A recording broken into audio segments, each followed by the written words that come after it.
Internalized racial oppression is the manifestation of negative societal messaging intrinsic in systemic racism and white supremacist culture over time.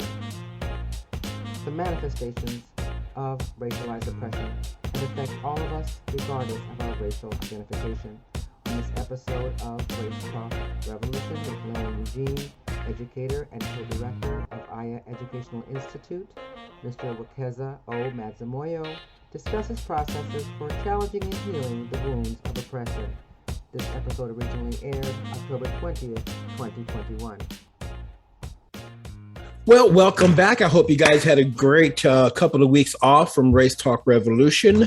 Lane and I have been busy doing what we do with this, even though we have 2 weeks off. Know that we don't have 2 weeks off. But we want to welcome you back to another episode of Race Talk Revolution with Lane and Eugene. Race Talk Revolution is a place, as you know, where your voice matters. So thank you for joining us this afternoon. And as Lane indicated earlier, thank you to all of the new faces who are here today. We are starting off our another 8-week series. And this afternoon, our topic is challenging and healing the wounds of oppression. Today, our speaker is Mr. Wekesa Madzimoyo, founder and co-director of Aya Educational Institute. As always, during our conversation today, we ask that you please remain muted. And when we get to the Q&A section of the program, we will instruct you on how to raise your hand. Also, as a reminder, Race Talk Revolution is a loving, inclusive platform designed to strip away the false beliefs that keep us separated as a species, uncover the not so hidden truth that we all want the same things in life, and to heal the wounds created by systemic racism. Race Talk Revolution is a safe and brave space for people of all backgrounds to share ideas and opinions and explore the nuances of systemic racism while together we grow our anti-racism muscles. The Race Talk Revolution community is committed to practicing radically inclusive love. Therefore, when we do not understand or agree with what's being shared, we are committed to listening with respect, appreciation, and empathy. It is our commitment that every person be encouraged, heard, and appreciated, because as you know, here on the Race Talk Revolution with Lane and Eugene, every voice matters. And here's my co-host, Reverend Elaine Cobb. Thank you. Thanks, Eugene. And thank you so much, everyone, for being here. And I want to thank Sister Sheila Smith for bringing us our speaker today. Thank you so much. So, Mr. Wekesa Madzimoyo is a researcher, educator, leadership consultant, and co-director of Aya Educational Institute based in Atlanta, Georgia. Since 1998, Aya's programs have immersed students, parents, and other adults into an African-centered educational and social environment that is rich in cultural heritage and offers tools that enable them to succeed. Mr. Madzimoyo serves as the lead trainer and originator of the national workshops, Warriors, Healers, and Builders, Healing Oppression's Wounds, and Sankofa Math. In these programs, which employ an African-centered frame, African Americans support each other in healing the wounds created by external and injected oppression, starting with themselves and extending into their communities and work lives. Wekesa has over 30 years promoting intercultural communication that accounts for both the conscious and often unconscious superior-inferior dynamic, which is the primary source of intractable conflicts.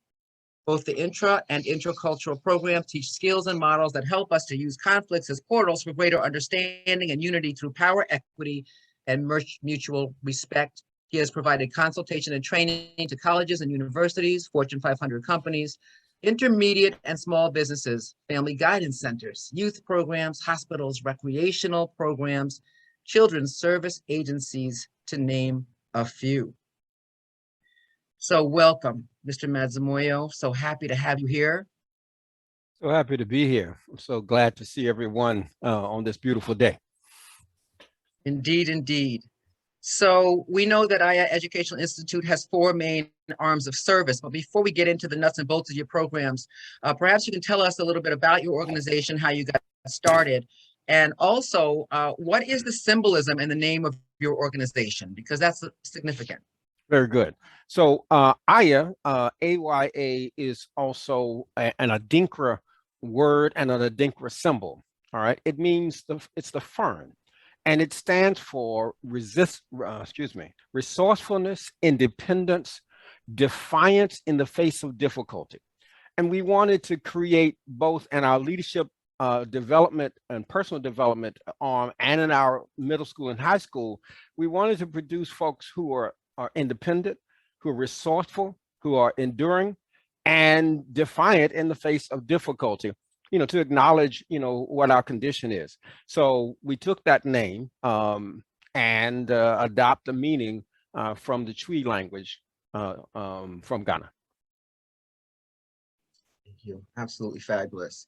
So tell us a bit about the programs that you offer. You offer several opportunities, leadership development for Black and Brown people, as well as mixed groups. Yes. We want to talk a little bit about your secondary education that you have, which is Afrocentric for Black and Brown students.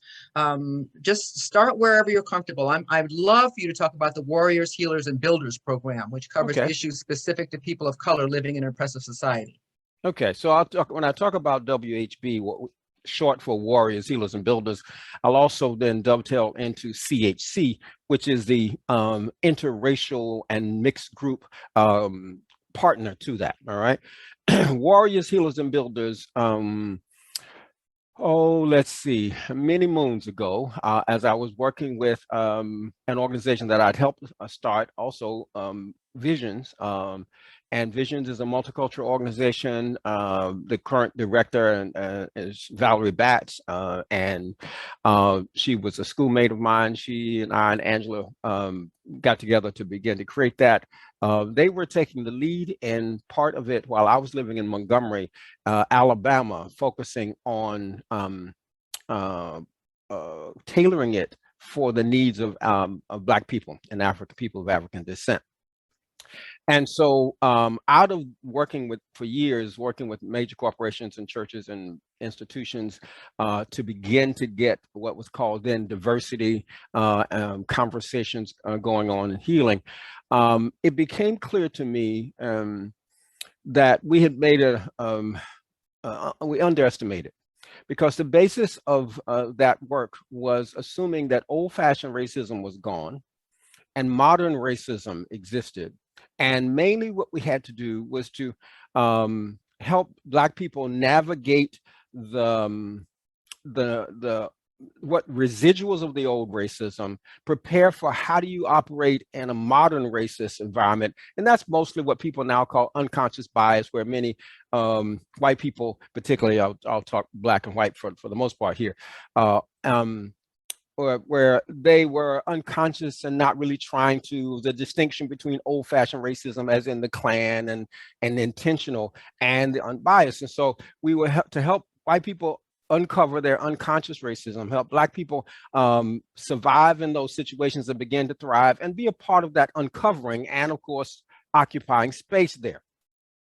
It became clear to me in Sacramento, California, as I was doing a workshop there with a company called Procter & Gamble, as they were closing one plant, that the pains of losing what they considered, white people considered positions of power, were not going to be going away too easily.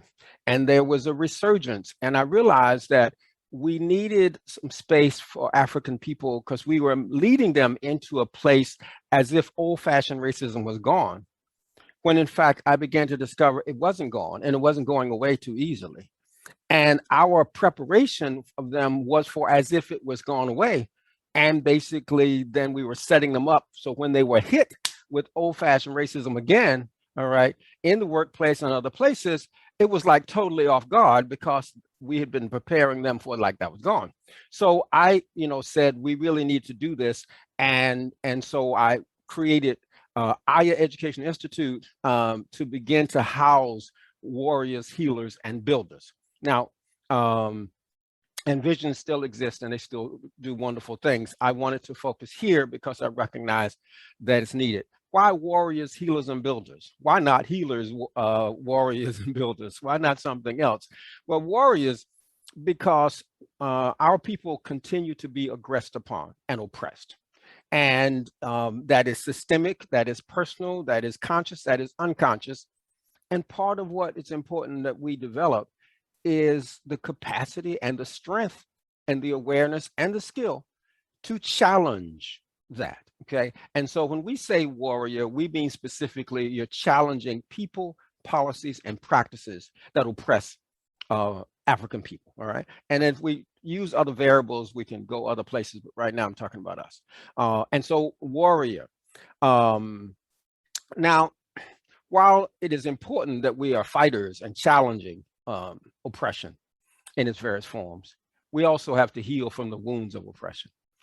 For centuries now, we have been wounded by oppression, racial oppression and abuse.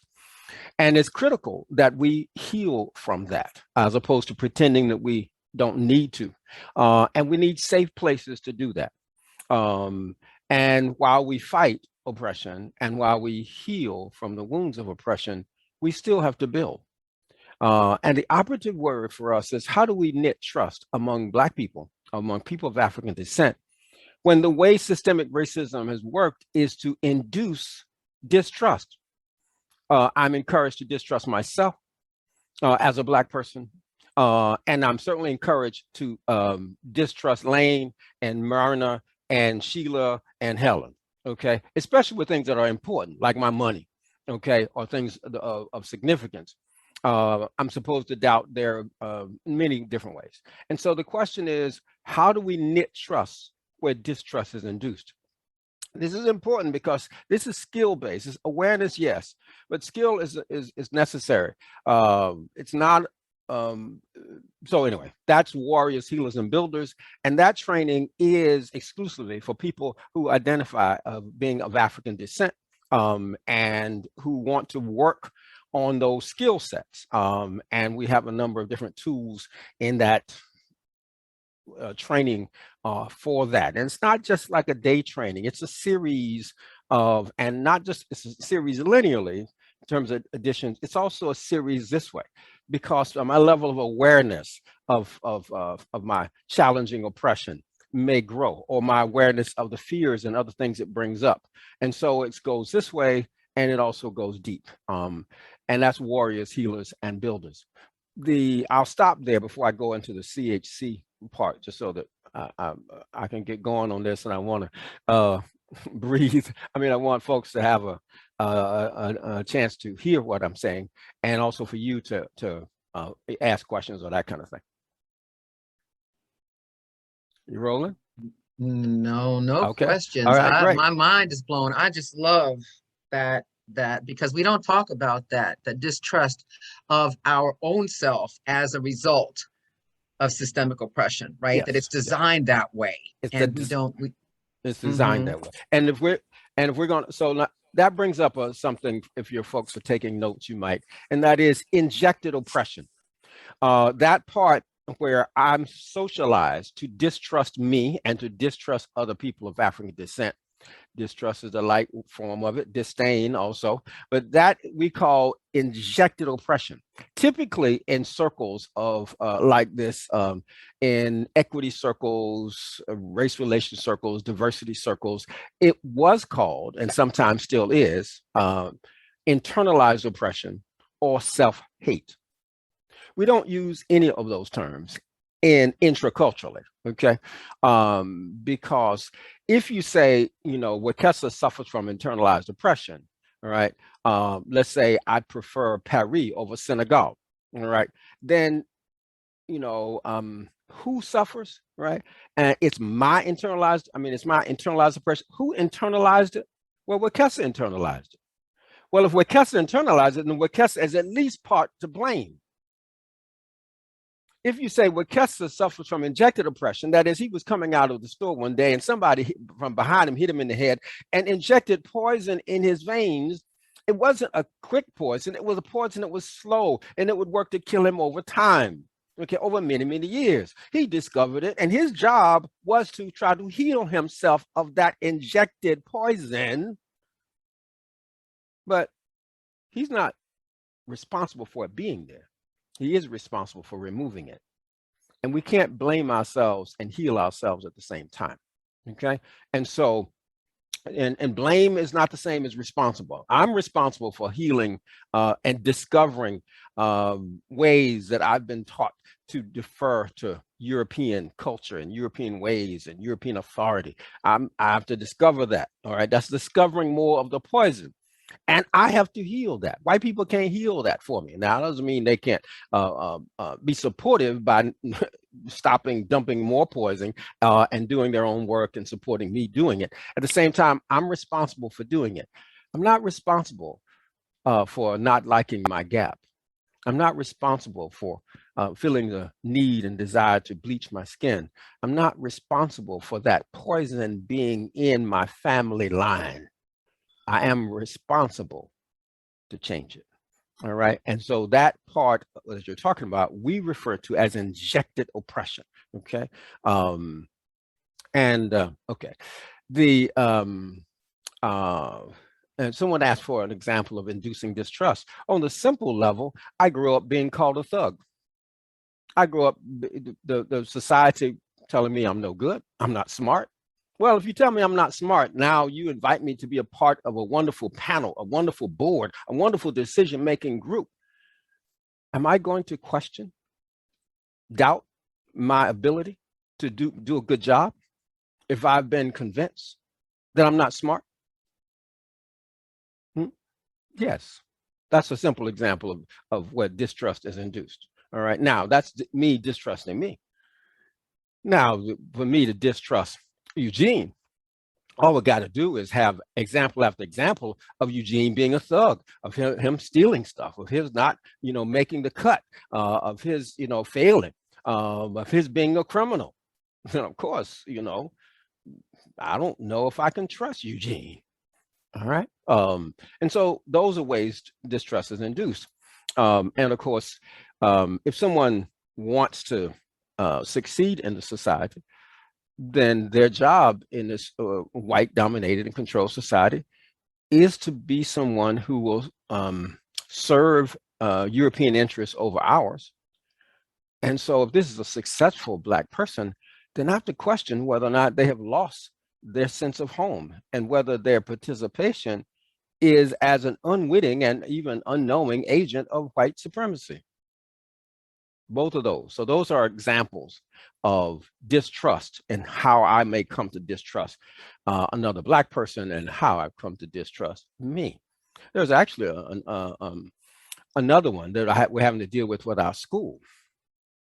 And that is this society subtly encourages our children to look at their parents for deficiencies.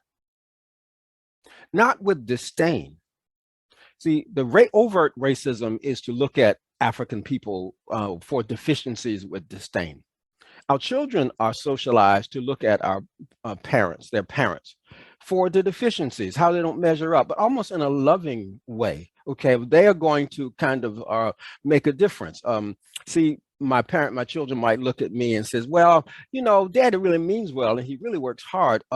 But he's stuck in that old-fashioned racism stuff. And if he would really just leave that alone, then things would get better because that's his day, okay, and not ours. And there are other ways that we are encouraged. Our children are alienated from our way. And what that means is they suddenly are alienated from themselves, because if they succeed in finding the deficiencies, it means that they don't find the wisdom. They don't ask the questions of why did mom do that? Why did dad do that? What did it take to do that? And so many African-American parents right now who are conscious and who are successful are wondering who raised their children. Like, what house did you grow up in? You act like you didn't see everything that I was doing. Okay, so that distrust can be everything from something simple as being called a thug or being portrayed, Black people being portrayed as thugs, to something as sophisticated as a subtle manipulation of our youth for that. And I'll give an example later on, if you want, around a school system, a public school system that was working to do that a bit more. Well, actually, it was subtle. It's just that it hit me like a ton of bricks one day. I might as well go ahead and say it. My children, who are now 40s, 30s, and 40s, and whatever. Some in there, one of them still hadn't broke 30 yet. But we were in a middle school that was opening, primarily serving Black people in the Black community in Stone Mountain, Georgia. At the same time, there were some others. And my wife and my niece and my two daughters, we were walking through, because it was a time over the holidays to see the new building that was going to be opening in January. And coming toward us as we went down one hallway was a police officer, a woman, white woman. And I said, I'm really glad to see you, because my daughter has been concerned. She heard that when they moved from the old school here, that the rule is if she is in a fight defending herself, she could be standing next to the teacher and the teacher sees that she's defending herself, that she too will have to go to juvenile. I said, would you clear up that policy for me? And she looked at my daughter and she said, oh, do you get in fights? I said, no, she doesn't usually get in any fights. Just, tell me what the policy is. And then she said, well, Serafina, do you? And I said, I asked you the question. Answer me. She leaned forward. I said, you're not to say another word to my daughter. I asked you the question. Answer me. She chose not.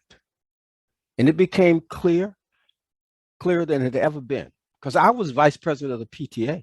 I was going to make sure we supplemented the content, because I know the content in public school, although it was a really good public school, but the content when it comes to Black people was, yeah. So I was supplementing that, and also being in school, a lot, because I was vice president of PTA. I had totally missed that one of the goals was to replace me and her mother as authorities, was to have the school, which was an extension of the state, to become authorities in my child's mind over me and her parents, not to be partners with me and her mother, but to establish them as authorities in my child's mind. And I looked at her, and when the police officer left, I said, daughter, please enjoy this semester, because it's the last time you're going to ever see inside of this place. Okay. You make a very, very good point. And these are things that you're pointing to that are very, very common and systemic, and that people absolutely do not see. And the failure of school systems to create partnerships with parents of color, and to discount, that mother is working, but she doesn't care about her kids because she can't come to the meeting at 4 o'clock, in the afternoon, like whatever that is, right? To have our young people doubt their heritage, to doubt their parents' decisions, to look at them in a way that is not, like you said, of authority. This is a huge problem. And so everything that you've spoken to, I want people to understand what you're saying is these are the manifestations of white supremacy for centuries of white supremacy. This is not stuff that Black people have brought upon ourselves and made up, right? So that is kind of where you are about warriors, healers, and builders. We are managing what has been done. That's not right. What we have done, right? That's right. It's it is. Oh, it is. Yeah. Yes. So what about the CHC? CHC. Okay. So after beginning to focus on our community and how to begin to have that warrior, healer, builder work become credible, so that our community would say, yes, that's what I want. This is very important.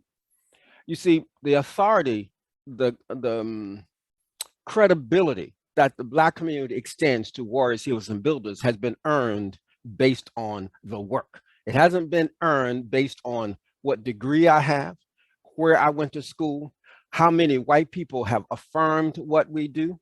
Okay, and this was very important because warriors, healers, and builders was for us. And so it needed to speak to our needs and be affirmed based on its doing that. Okay, not based on whether or not it was on CNN or on Oprah or on whomever. Okay, but based on people being able to take the material, all right, take the skill set, take the information and use it to change their situation. And we have achieved that. Many of those people also worked in mixed race environments, right? And they said, Wekesa, I work with the Georgia, urban agricultural group, or I work with, New York City Public Library.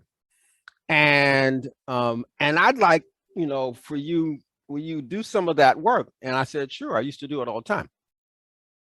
And so then I developed CHC, which stands for Challenging, Healing, and Creating Equitable Spaces, challenging oppression, healing from the wounds of oppression, and creating equitable spaces. It is a space so that similar tool set, some of them are identical, at least in name, are also taught in mixed race environments and taught with white people and other folks. Okay. In this case, the difference is warrior becomes challenging because white people definitely need to know how to challenge oppression.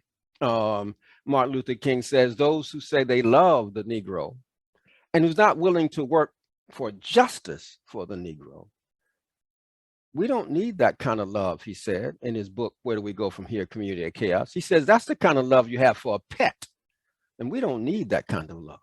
So his requirement was that white people would be actually challenging oppression, okay, or injustice. And so that's what that is. And many white people don't know how to do that, okay, and are conflicted and afraid about doing that, particularly when it comes to challenging injustice heaped upon Black people, okay, and that's what we're talking about. That's what he was talking about. If you say you're a friend of African people, you love African people, and you're not willing to work against injustice heaped upon African people, he said, that's the kind of love you have for a pet. So that's challenging, all right, and it's often assumed because white people occupy quote unquote places of privilege in the society that it's easy for them and they already know how to challenge oppression. And of course, when you've been ignoring your history of oppression, you don't much know how to challenge oppression. And when it's done, then you also haven't many times built and prepared yourself, white people who are listening here, to deal with the slings and arrows that comes when you decide you're going to challenge racial injustice particularly, okay, which is one of the cornerstones of this building of this society. Not just economically, I'm also talking about white psychological health, or what's defined as health, is often based on the oppression of Black people.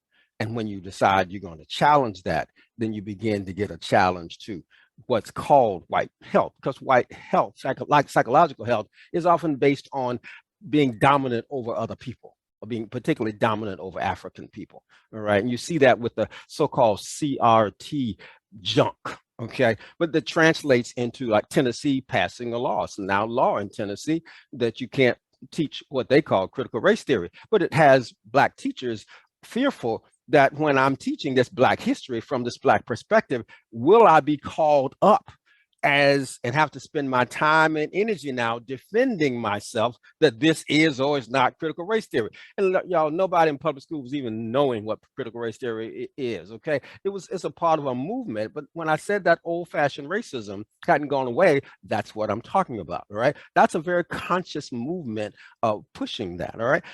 And quite frankly, many white people who aren't for that will dismiss it as nonsense, as opposed to seeing it the threat it is and challenging their white brothers, sisters, mamas, cousins, and them, okay? Because they're not used to challenging oppression on the part of Black people. And so that's challenging. And it's a whole, it's a preparation, and it's a skill set that's necessary and all of that. All right. And if it's in a mixed group, having Black people challenge white people to challenge oppression, their own and others, is something that we often don't know how to do as well. But we're mostly figuring that if we're nice to them and we show them that we're smart, then they will come to, and all Black people aren't whatever, thugs, whatever, then they'll kind of like us and start doing that. So challenging is, that's what the C stands for. Healing. Now, healing the wounds of oppression is not white people healing Black people's wounds. No. It's white people healing their own wounds. Because to be told that you're superior, when in fact everything in the society is to cover your sense of, your racial sense of insecurity, is to create wounds out the wazoo. Okay. Let me see if I can give you a sense of that. We are told as Black people, and white people are told, that white people believe they're superior. If white people actually believed that they were superior, and their society was superior, and their culture was superior, and their intellect was superior, then you don't, when you really believe that you're superior, put impediments. If you're on a race with the partner, the person you're challenging, okay? You don't put impediments. You don't take Black people's history from us. If our history is no good and we want to seek it, then you would not be challenging us dealing with our history. If our history is really insignificant, all right, compared to yours, all right? You don't put impediments in the place of someone.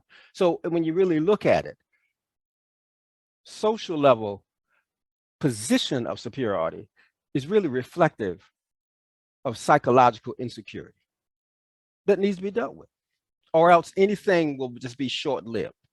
Okay, any action will be short-lived and it won't. So there's that. Plus, one of the things that white people gave up is many other challenging other forms of oppression, just like we see now. We see many white people who are catching hell because 10% of the people control 90% of the wealth. But they don't have to deal with class oppression and the status, because you can always throw them a race bone and they'll attack critical race theory. So there are plenty of wounds that have to do with gender, have to do with class, have to do with other kinds of things that white people don't do well, haven't healed. And guess what happens when a white person hasn't healed of class wounds? I'll give you an example. During a workshop, and we present a way of talking about oppression that we call the S&I line. And one of the white men at a right at the beginning of a break said, you know, Wekesa, I feel a lot of empathy, you know, as I see this oppression now in ways I hadn't before. I feel a lot of empathy, you know, for Black people and other people of color. And I said, I hear that. And what I'd actually like you to do more than your empathy, I said, your empathy is welcome. It's important.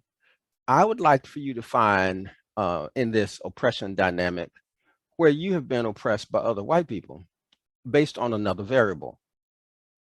He said, what? I said, well, you know, you said you were in the Army earlier. Were you the general or the colonel? I said, no, I wasn't. I said, okay. So you didn't have the high status or highest status. I said, and I'm guessing that your family you were raised either working class or middle class, but not elite, not rich. He said, right. I said, if you don't identify how you have been wounded based on that oppression, then in fact, you will actually then condone and or participate in the oppression of my people. So do your work, do your healing work. That's healing, okay? As well as healing what I mentioned before, for white people to discover on a personal level and family level to what extent their own sense of okayness is really based on. See, some people call it privilege. It's got one part privilege, but the other part is if my oppression, if my okayness is based on being better than somebody, I need to deal with it. Okay. So that's another part of healing. Then there's creating equitable spaces. And that takes some work and takes some skill. All right. While on the other side, Black people are learning to build trust and build spaces, and we build together, and we build so that we can heal more and so that we can challenge more, okay, as a community. And therefore, we become better collaborators with others as opposed to collaborating based on individual, oh, it's just me and my smarts, okay? I know how to collaborate and facilitate community collaboration where we got strength to strength. You know, I'll stop. So you got challenging, healing, creating. I mean, because another example comes to mind. I hope you understand, y'all. I do this work, okay, all the time. So the examples that come from what I'm doing or have been doing and that kind of thing like that. I'll take a look at. Let's see what's. You want me to take a look at what's in the text chat and see if I can, you know, how you want me to roll. Actually, what I was hearing was this might be a good opportunity. It's a good segue for us to start to talk about the article that you wrote, okay, which I sent out to folks, Crossing the River, Promoting Healing While Countering Medical, Psychological, and Social Trauma Porn. And you make the point that it seems that the goal is not to heal the wounds of oppression, but to extend and amplify them. I'm wondering if you could talk a little bit about that, because I'd never heard that term trauma porn, but it talks directly about internalized messaging of white supremacy and letting people, telling people of color that healing is actually out of our reach. And I thought that was profound. And I'm going to go ahead and put the link in the chat. Great. Yes, it usually is a term that's in the media. It started in probably the last 5, 6, 7 years as folks began to notice that many of the stories, for example, of what people call slavery, I call it African captivity. I don't, excuse me, I don't use slavery because if you're a slave, you have to have a what? A master, and it's psychologically damaging for any Black people to refer to white people as masters, implied or directly. So I refer to that as African captivity. And so what people were noticing is there's this focus on Black people's issues without resolution. Or if there is resolution, those problems, our trauma, our pain, are setups for a great white hope to come in and take care of. And you know, everybody I think here would know about the great white hope trope. Okay, well, often the platform for the great white hope trope is Black trauma. Okay, Black pain. All right, or you have Black drugs and Black this and Black that, without the balance, without the Black challenging, without the Black healing, without the Black. So you don't have the warrior, healer, builder aspect represented at all most times in those movies. It's not like we don't want to hear or can't hear about the trauma. It's that my grandmother experienced a whole bunch of old-fashioned racism, and she was bad, okay?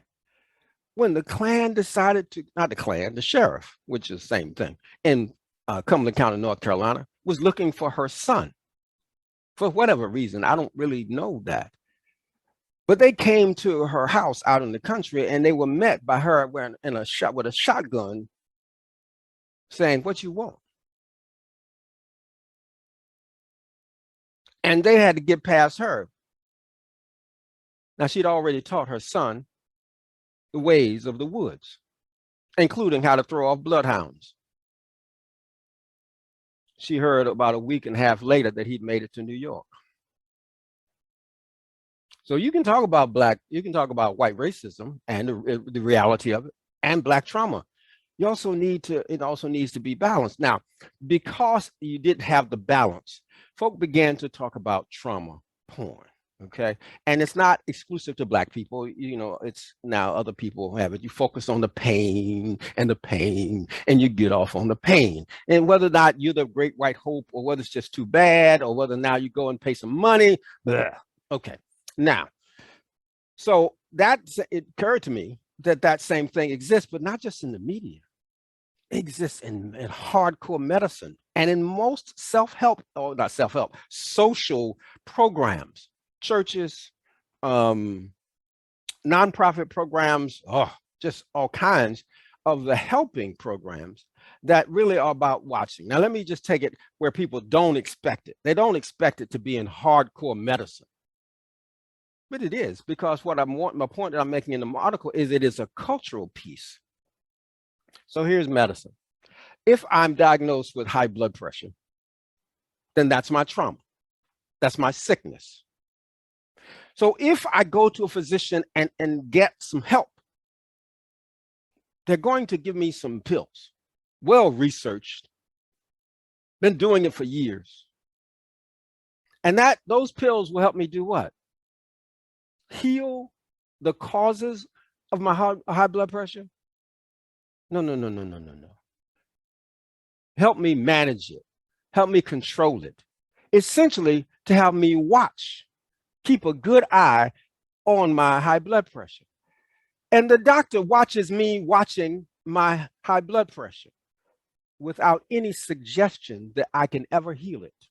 In fact, with the counter suggestion, if I suggest that I can heal it, it is often discouraged. I don't learn about what's the what's the emotional or physical or chemical imbalance that's causing the increased blood flow that's caused high blood pressure. Same thing with diabetes. I get diabetes. Is there when I go to get medicine, is there a sense of, okay, Wekesa, this is temporary. You got to heal what causes your diabetes? No, you got to take this medication forever and a day. In fact, don't even think about it. This is not fantasy. I have had to challenge physicians as I worked with my dad when he called me home. He had diabetes. They were planting the seed in his mind that he couldn't do it. I had to challenge that psychological seed. First, by saying, please, Dad, will you not call yourself a diabetic anymore? Please describe the condition, high blood sugar. You're not denying the condition, and it's your numbers are high. You can die from it. We're not denying the condition or the severity, but you can't identify with the disease and kick its butt at the same time. Okay. And so part of what I had to do was to challenge that trauma point. Okay. This is in hardcore medicine. Well, if it's done in hardcore medicine, you find it in schools as well. You see that child right there? He's an at-risk child. Oh, God, we go from, here's his condition. Okay, so his mother is poor. Hell, my mama was poor. So they on welfare. So they're whatever. That's the condition. Oh no, now it go from this is Wekesa, this young boy's condition, to then Wekesa is A. Boom. And when you say he is A, then now that's Wekesa. That's my personality. That's my essence. That's part of who I am. And if you convince me of it, then I watch myself. And guess what? Your social programs watch me watching myself stay in that state. And the focus is not on healing it. It's on watching it. Trauma porn.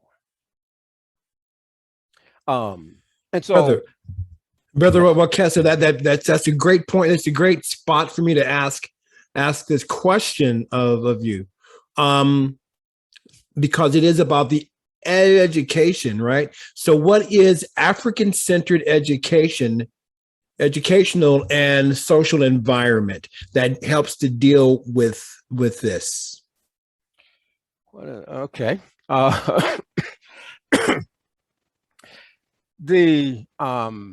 You want me to go to, for example, as into what we do in our school, our middle school and high school, and that part, is that a segue to there, or yes, just general? Yes. Okay. All right. Great. A little bit of both. Yes. Okay. Yeah. Well, it's definitely both, because in order to be in our school, in order to teach in our school, you have to go through warriors, healers, and builders. I don't care if you come here dripping with PhDs from anywhere. You have to go through our warriors and healers and builders training program, and not just one time, because using this tool set really helps to counter the sickness of trauma porn. I'll give you a specific example.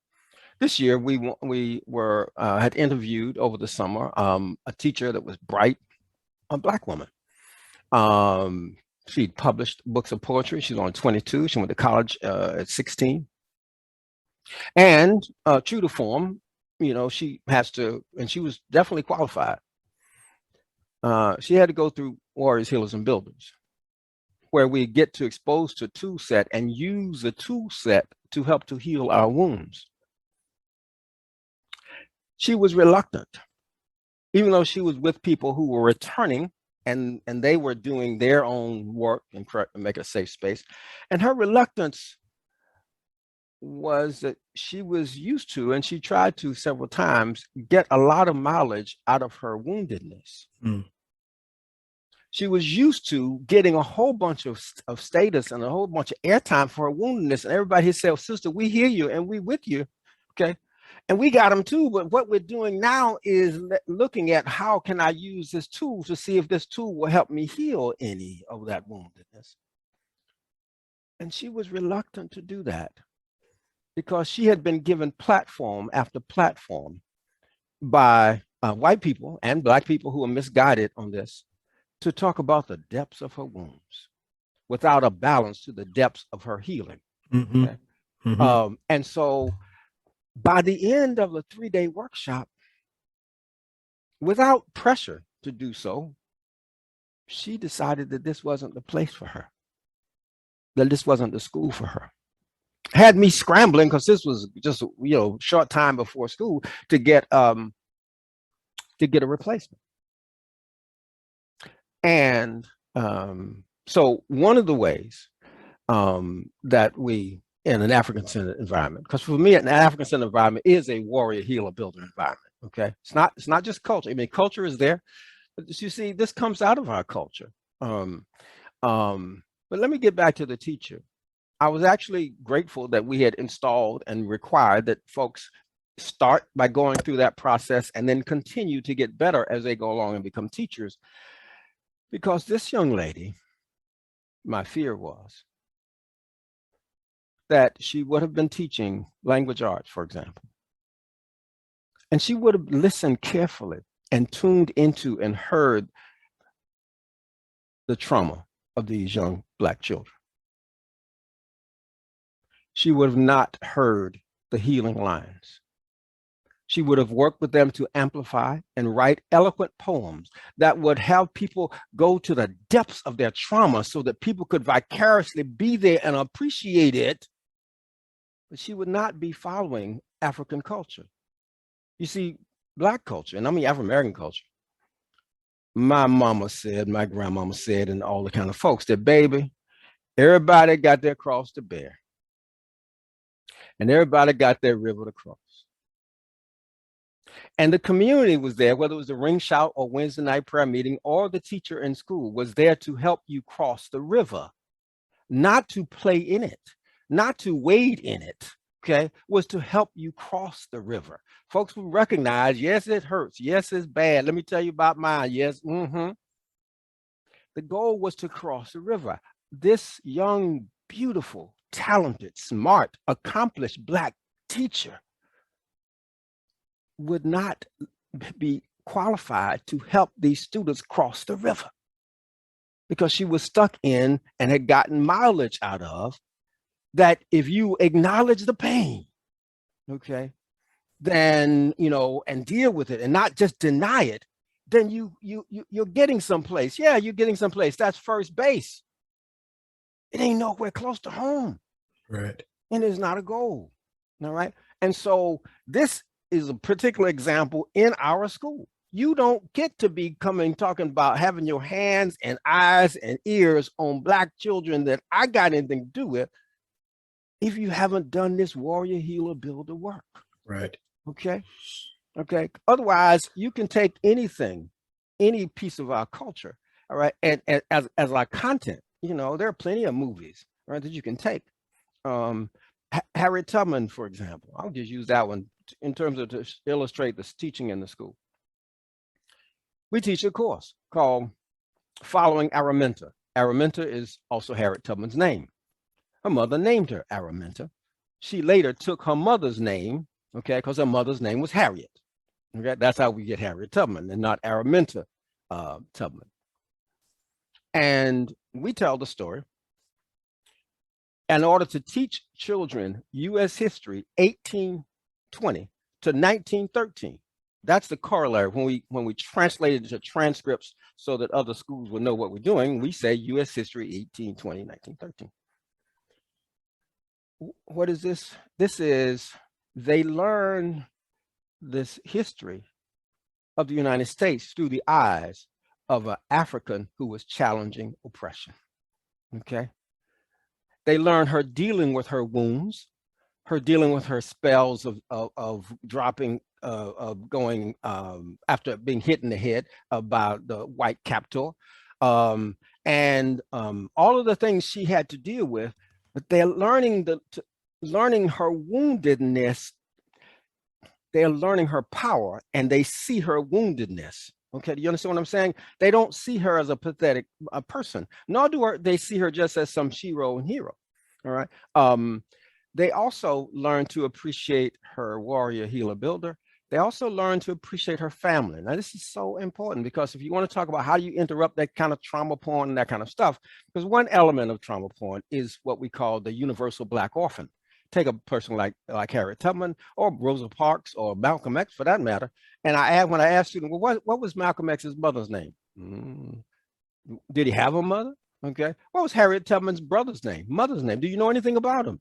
No, because when white people get hold of some Black thing and then we copy them, what they do is, oh, this is a great Black person, as if there's some universal orphan, like there's not a community that made them, that supported them, that sustained them.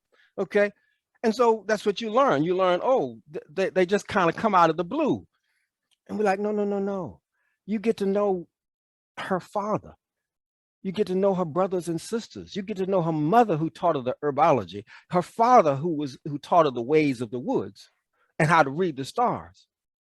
You learn her brothers who were as brave, if not braver than she was.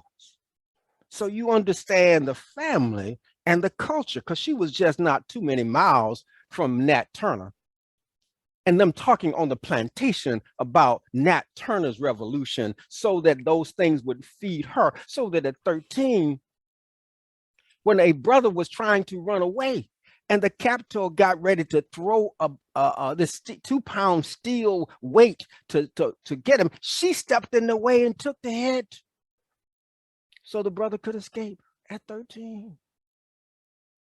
She ran away at 7 the first time.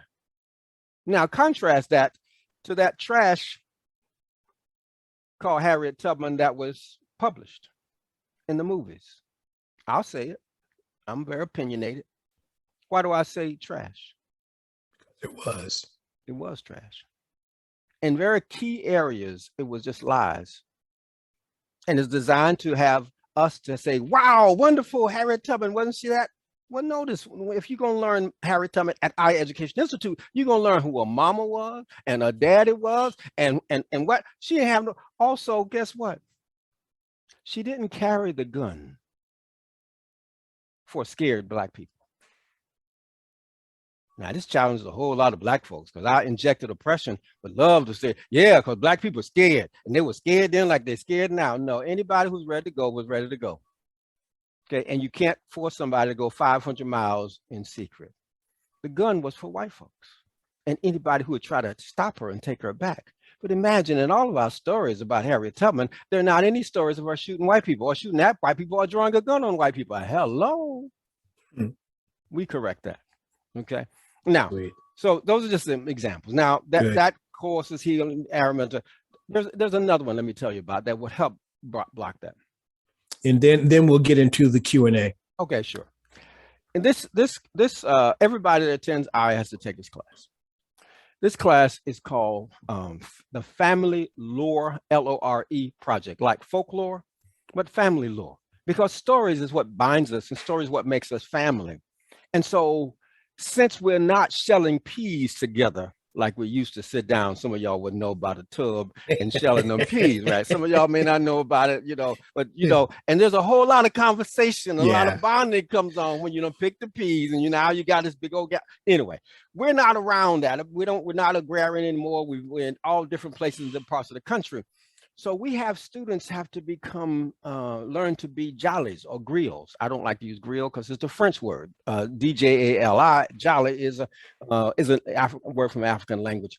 And that is, they have to start to investigate, interrogate, and learn about their grandma and granddaddy and them and what they did and how they did. Everything from simple as ask your mother and father when they were teenagers to early 20s, 5 of their favorite songs, and to teach you 5 of at least some of the dances. And they have to learn that, all right? That's on the one level. On another, we asked them, well, before your grandmother was a grandmother, she was a bad sister. I want you to find any stories of her kicking butt, her being a boss, okay? And they have to go and hear that, all right? All right, before your granddad was a granddad, he was a bad dude, okay? I want you to ask him about them stories when he considered himself or people considered him a bad dude, okay? I don't care whether that means he was dressing to the T, okay? Or he was kicking natural butt, okay? We want those stories, all right? So everything from dances to stories. And one mother, many times they thanked us. One mother, I said, I want you to go and ask your mother of your mother's and father's love story. And we prompted them and helped them, so on, so on, so. Mother came back and she said, I'm so appreciative. She said, of all the things I'm trying to do, educate them and whatever, she's a teenager going through stuff and I haven't even told her mine and her daddy's love story, okay? How they felt, how he fell in love, she fell in love with him and her, then he split, didn't tell nobody, and they were separated, you know, and how they worked through that, you know, after some years and got back together, right? She recognized she hadn't even told her own daughter how to navigate these relationships, uncomfortableness, how she did it to have her and her father be married to this day. You see what I'm saying? So now, one last thing. Those students take those stories and the language arts teacher has to have them go to their stash because they have weekly growing stash and teach them subject verb agreement from their stash, to teach them when to use dialogue and how to use dialogue best from that stash, to teach them when the semicolon should be used, you know, or should we just do a period, whether or not this is a gerund or whether or not this is an infinitive. She teaches it from their own family lore. And then we publish, I don't know where it is, then we publish student work. We set when we're done, okay?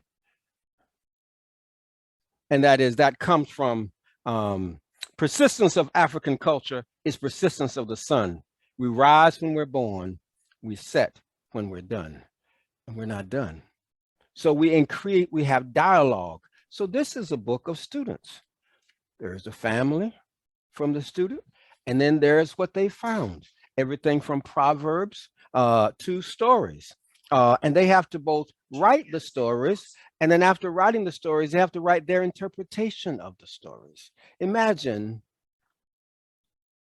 having your children and being able to hand them a book of your family lore that you wrote when you were a teenager. That's how you interrupt, okay, this, you know, sick miseducation that we have under the guise of education that is mostly trauma porn. At best, most times it's actually directly for us to serve, for us to render, for us to discount our culture, discount us, and to defer to white culture and white supremacy. So that anybody who can say, I got a white coat on, or I have this degree, or I'm this priest, or it doesn't matter whichever the thing is, then we automatically suspend our own thinking, our own feeling, and defer to authority. That doesn't happen just because a person is stupid. Okay, it happens because it's been systematically put in. Yeah. Whew. Brother Wekesa, thank you so very much for all of this and for so much more. And, you know, the chat has been active and lively as usual. And I want to get now to the Q&A section. So again, I know that all of you want to ask a question. So this is how you do this. Take your cursor down to the reactions button at the bottom of your page on the right-hand side. Click on that, and then click the button that says raise hand. If your system doesn't have that, go to participants, which is second from the left. Click on that, find your name, click on the little three dots, and then you can raise your hand from there. Push comes to shove, raise your hand, right? So that I can see that. So I'm sure that there are people who are ready to ask some questions. Oh, also, this is important because we have a pretty full room here today. Keep your questions and or comments to a minute or less. Thank you. Who's up?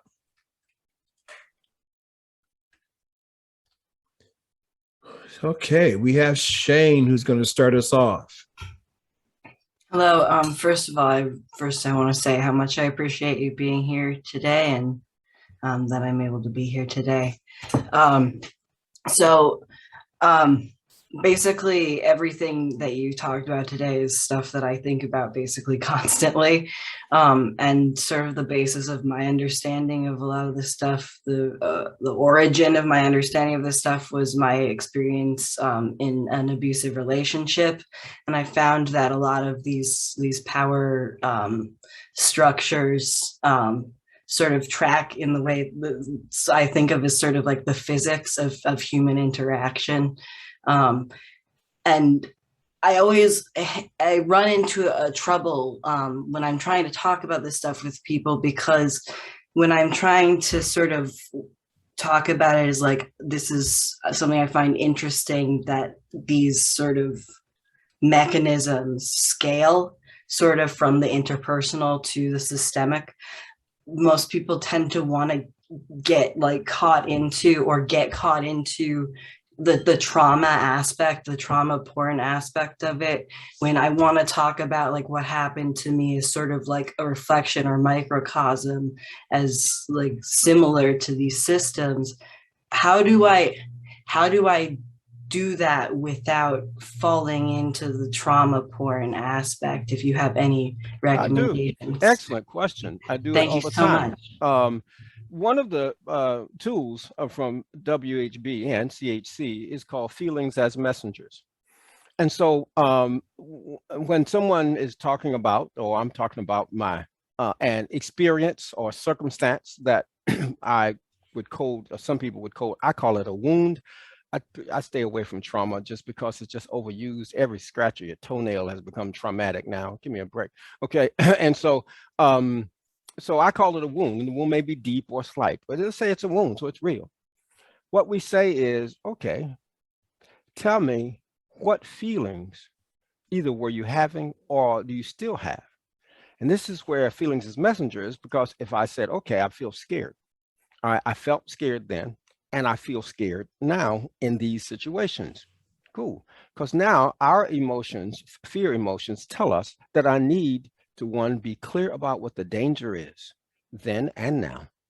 Now this begins to help, create a distinction, affirming that danger then, clearing up whether there's danger here or now, okay? And also, if there is, perceived or real, it doesn't matter, then I need protection, support, and reassurance. The point is now I'm moving into a doing stage. I'm moving into a healing stage, and I'm not denying my discomfort or my scare. I'm in fact on it. Many people don't know, I mentioned this in the article, Black people created the blues to amplify the wound for healing it. Yeah. Okay. Right. Not for sinking in, staying in it. I ain't got me no money. I ain't got me no woman. I ain't got me no teethis. What does that do? It keeps me from saying, oh, well, I'm just going to let go and let God. It's no big thing. It keeps me from ignoring it and minimizing it. And it presents itself for healing. Now, I just give you one example of using emotions, using our feelings as messengers tool that then has me move from, okay, this is the scare that creates. Now, what is the protection and support and reassurance I need? And now it's my business to go about working on that. And that may take me 1 year or 2 or 10 or whatever, but I'm clearly now working on that. And the more I get it, guess what? The more I'm healed from it. Right. Doesn't mean I forgot it. It just means it doesn't take me to that same kind of terrified place. Okay. So that's feelings as messengers is one of the tools that we talk about and you learn to use. And that is one. Okay. Wekesa, thank you so very much. Brother Tyrone. Good morning, Brother Wekesa. Okay. Thank you for being here, man. We've been having this interesting chat going on about mental illness. Mm-hmm. And so I just want to get your take on this. Is racial oppression a form of mental illness? Is racial oppression a form of mental illness? White supremacy is a form of mental illness. Okay. But it's not only mental illness, it's social illness. You see, you can't talk about mental illness as an individual personality thing. Okay. White society, all right, that built itself on domination of others as a way to have a sense of somebodyness, all right, is a piece that you need to take back to pre-feudalism. Okay. So you need to take it back before Black people in America, all right, because it's a social ill. See, African people don't separate individual mental illness from social illnesses the way Europeans do. Okay. Now, when we go to your schools and become trained in your way, we start to focus on that as well. So yes, it's a mental illness. It's a social illness and a mental illness because the society, the family or group gives a sense of you're okay and you're normal and this is good and this is healthy.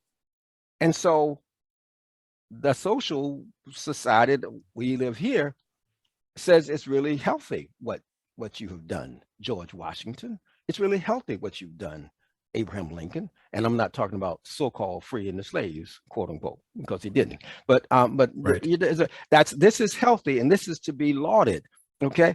And so yes, it's a mental illness, it's a cultural illness. All right. And my hunch is that there's a sense where you have like you're taking a mental illness, like this is just an individual kind of thing that I have a mental illness. No, the society is crazy as hell.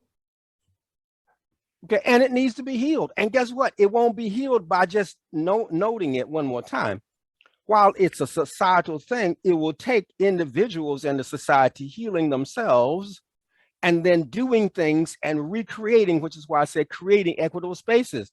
How do you decide that you're going to create some healthy white children where their health, their psychological health is not based on them dominating other people and discounting other people and cultures?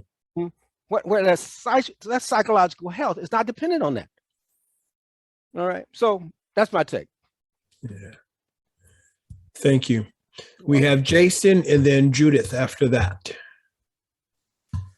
Yeah, I just want to start by saying thank you. I'm loving so much of what you're saying. And this phrase you just used again, equitable spaces, you know, I lead events for a living. And so I often am in spaces and people often speak about brave spaces and safe spaces. And you were using this equitable spaces. And I would love to hear more about what you have to say on that topic. Okay, so if you come to our workshop, you'll learn one way we talk about oppression is using something that a dear friend of mine, Jack Gilbo, who just recently passed. He's a fantastic leader in the Baha'i community, was in the Baha'i community, and a Baba to me. Baba means father in our community, and it's one of the highest terms of respect. And so he was a Baba to me in many ways. And so one of the things that he helped to create and I continued and embellished is something called the S&I line. And that is that for Europeans, when there are differences, often, particularly among groups and social groups, the differences become conflictual versus complementary. There is not a look for complementarity. There's a look for where do we, and if it goes like this, then it's going to turn like this because it's going to be your butt of mine, right? And so what you have is the S&I line. There are social scripts to maintain it. And that is, if I'm in a social group that's been told in this society that I'm superior, whether that's a male compared to women, whether it's a white person compared to black people, other people of color, whether I'm a Christian compared to an African traditionalist, for example, doesn't matter. The dynamics are the same. The intensity is not the same. Okay. I'm not going to pretend that the intensity around race is the same as the intensity around class and other stuff like that. It's not. All right. But the dynamics are the same. The script to keep me oppressing others, where I have been socialized to see myself as superior, is two parts. First, to discount them and their culture. Second, to dominate them. It can be nice domination. Oh, what Jason meant to say was, okay, or it can be nasty domination, kill them. All right. But those two things. Now, the pairing with that, because it's not just that Europeans, for example, have been taught to discount Black African culture and people and whatever, and to dominate us, we also have been taught to discount ourselves and our culture and to defer to white people. All right.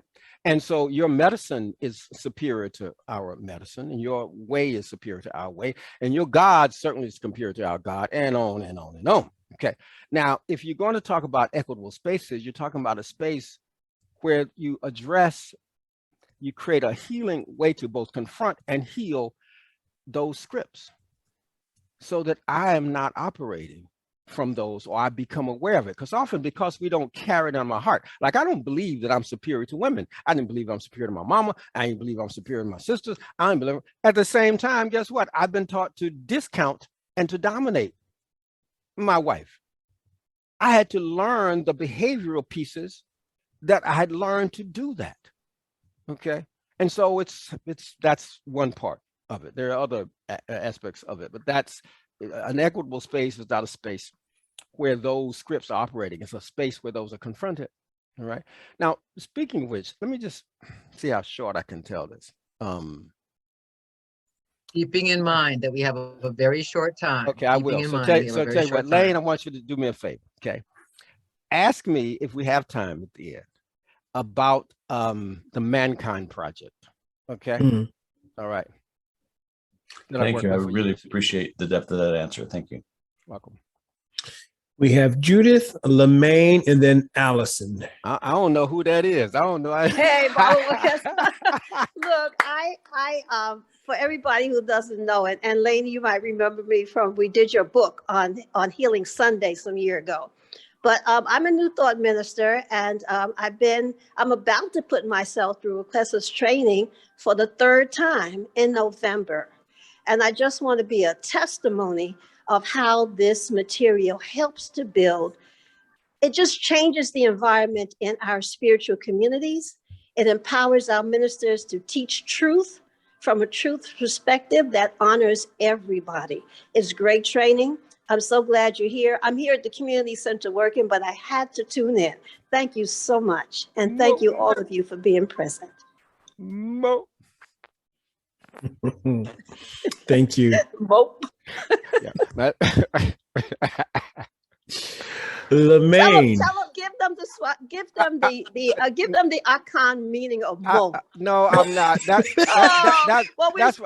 We're speaking in African language. The okay, icon of Ghana. I'll tell them the meaning of it, and I'll also tell them what it's reserved for. Okay. Thank you. Because I literally, I mean, mo is short for Monikasa, and comes from the Chui language, or it's also other Akan language, the Ga, you find it there as well. And it means good work, good speech, good deed. It's an affirmation. It's mo, not M-O-P at all. And it's O, the O comes from your solar plexus, mo. All right. Now that's, if you come to anything that's Aya, now don't know whether or not, that's in CHC. It's definitely in WHB. Okay. But you know it. And if you want to use it, that's your business. Okay. I say that because now there's certain things that actually I don't encourage white people to do. All right. And there's certain things that are sacred for what we do.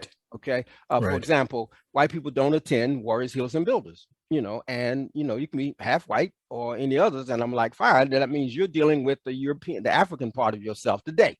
Okay, you'll get some support for the European part of yourself and many other places, but here we're exploring and dealing with the African part of yourself, and that's that. Because it's important for us to have permission to have safe spaces and sacred spaces to do our own work where we're not on stage and we're not trying to prove and all that. We got enough stuff we got to do with. All right, that's what that brought up, Mama Judith. All right, next. Thank you. We have Lemayne and then Allison. Okay. Thank you so much for all you've shared today. It's been wonderful. So in relation to your work, what is your perspective on American or Western psychology? What are some of the tools, if any, from psychology that you find useful? And are there any that you find particularly damaging, in regards to your work? I'm sorry, I was distracted. I only heard part of what you said. Would you repeat it, please? Sure. So in relation to your work, what is your perspective on American Western psychology? And are there any tools from psychology that you find useful in your work, or any that you find particularly distracting from your work? Sure.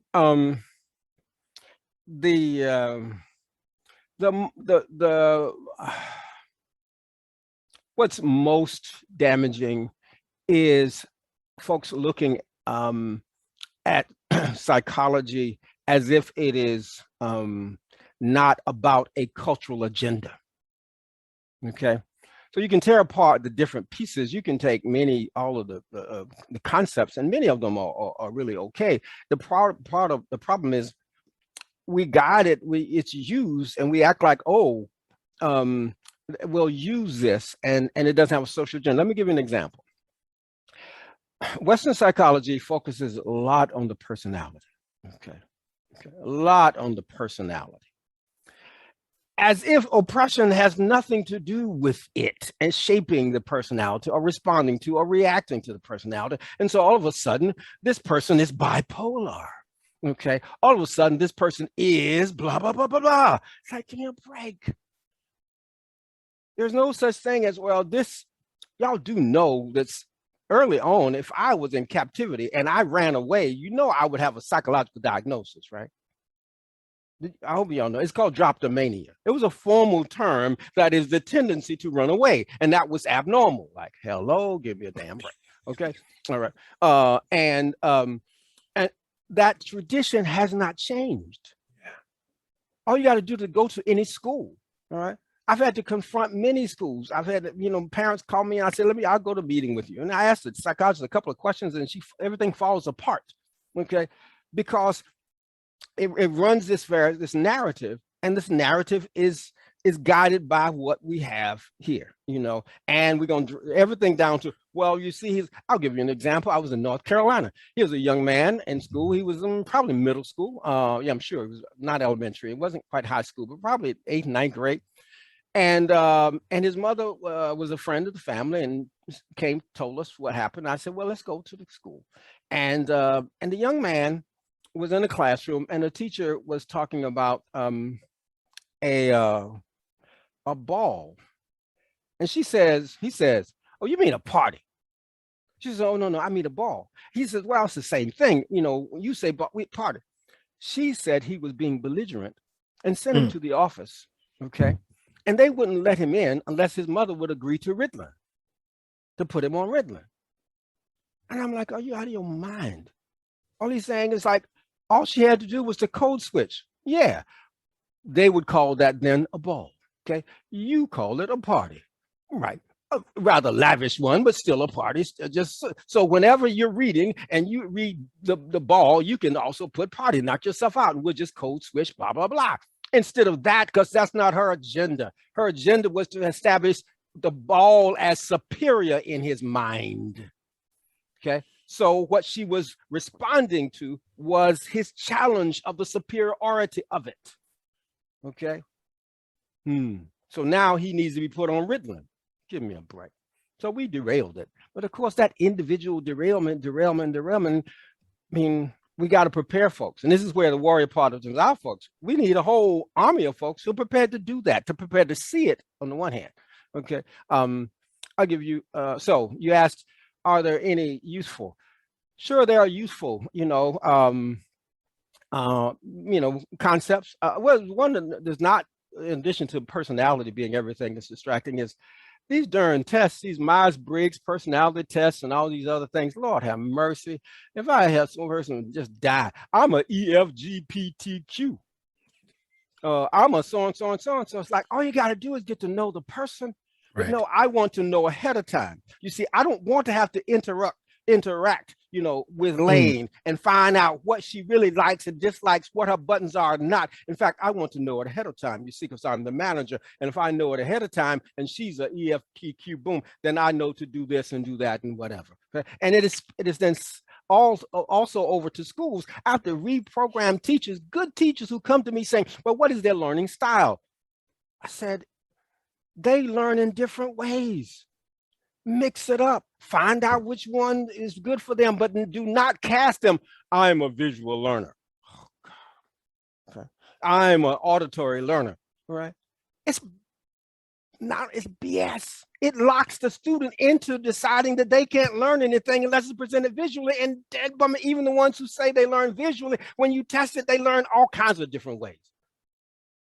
That same kind of capsulization for mechanization and for distance. You see, because when I'm managing a mass of people, I don't have time, nor do I want to get to know them. And I'm definitely not creating an environment where they will give me the information and I will take it in. No, I want to know ahead of time how to deal with Jason. So now that I know he is a boom, and if I can convince him that he is a boom, or this is his learning style, then we don't have to interact. You don't have to change and grow. He can stay in that box all day and I'll reward him for staying in that box. Thank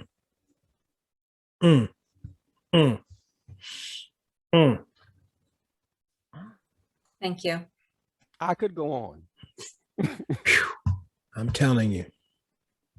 We're going to make this, we're going to have Allison be the last question because we want time for a couple of other things.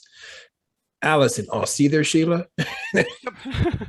I guess where I come from is, I couldn't help comparing a lot of this with the stuff I've done on studies in trauma. I don't know if you're familiar with any of the literature on, Judith Herman was going from the direction of girls being molested by their fathers. And there's a whole bunch of stuff. And one of the things, and I was very happy to hear you say, it's not a mental illness if you're traumatized. It's an injury. And and also the other part that they're trying to bring up, and again, fighting with many of the mainstream psychologists and psychiatrists, that this is the social component. I just remember reading that that there was an awful lot of paranoid schizophrenia among Black men in the South. Imagine that.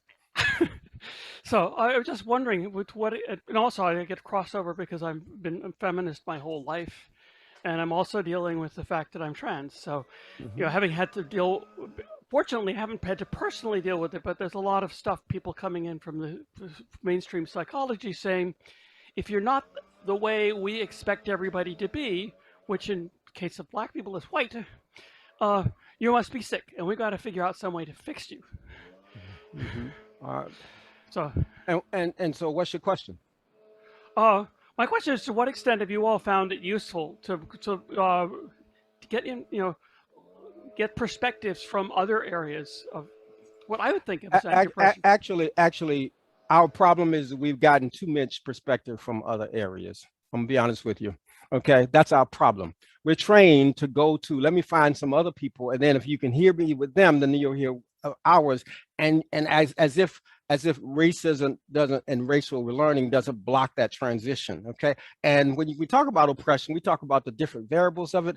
But literally, Allison, our problem as Black people is the opposite. We actually focus more on others and their way. For example, I respect, Sister Joy for post-traumatic slave syndrome, but I never would use such a term, okay? not only would I not use slave, I would not be trying to appeal to get sympathy and or help in that way, from the sense of we were traumatized and therefore this explains everything, and therefore I expect, because see, if you get a diagnosis from the DSM-6, I guess it is by now, then in fact it legitimizes something and insurance can pay for it and all that stuff like that, right?